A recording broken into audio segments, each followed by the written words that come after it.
gorgeous. I'm gonna make some egg white mini frittatas today. You can make this with the whole entire egg, and it's gonna be a bit fluffier. So if it's egg white, it's not gonna be as fluffy, it's a little bit healthier. But the reason I'm doing this is because I'm deciding if I want to make a custard or creme brulee. Check that out, linked below. I'll have it. I'm also going to make a little tomato salad. First, you want to start your oven, preheat it at 375.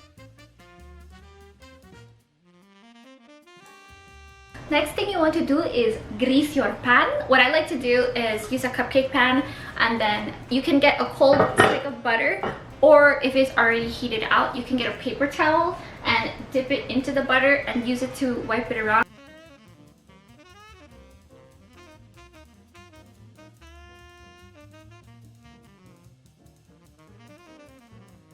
Now I'm going to separate the egg whites from the eggs and then put the egg yolks in here so I can use them for later. I have a trash can right here so that I can put the shells away. Other people use them for their soil outside. You can do whatever you want with them. I'm going to use 8 egg whites for this. Also going to use this little saucepan because it has a little pouring edge that is perfect to pour it into the cupcake pan, and also it's easier to mix because it's smaller, where my mixing bowl is really large.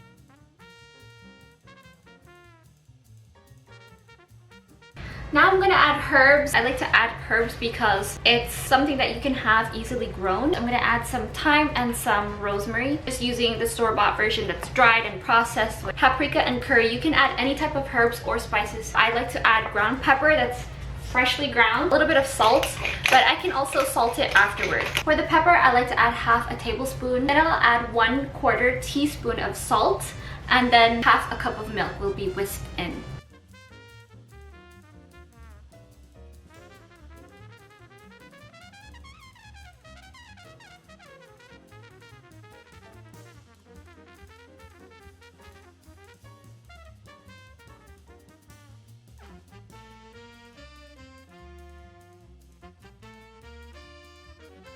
If you want to add some meat, you can put 4 ounces of thin sliced ham, prosciutto, or pancetta. And then if you want to add cheese, typically it's a 1/3 cup of Parmesan, but I like to add the cheese afterward because I don't like it mixed in. And if you add the meat, make sure you do it at the very end. I like to put the meat sprinkled on top as I pour it into the tray. This way that it doesn't sink down immediately and it's a little bit fluffier. I'm going to pour it into the cupcake pan at 3/4 height.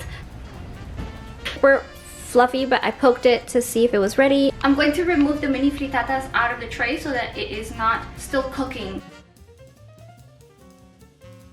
These came clean out. This is the bit that came out underneath. Some of them, they're pretty fluffy still. The ones that I filled that were almost up to the top, a little bit past 3/4, turned out just fine. They're still fluffy. I'm going to let them sit for 10 minutes because they're really hot. They're spicy, it's delicious. I should have used a fork and knife, but I just had to dig in. Sign up to my newsletter, linked below, for monthly style inspo. You'll get tons of mood boards with classic, elegant style inspiration. Follow me on LTK and Instagram at Gia G. Dixon for more style. I hope you enjoyed this. Give this a like, subscribe, and click the bell for more elegant style, high quality living. I kind of have the best audience in the world. Thank you so much for watching, and I'll see you later.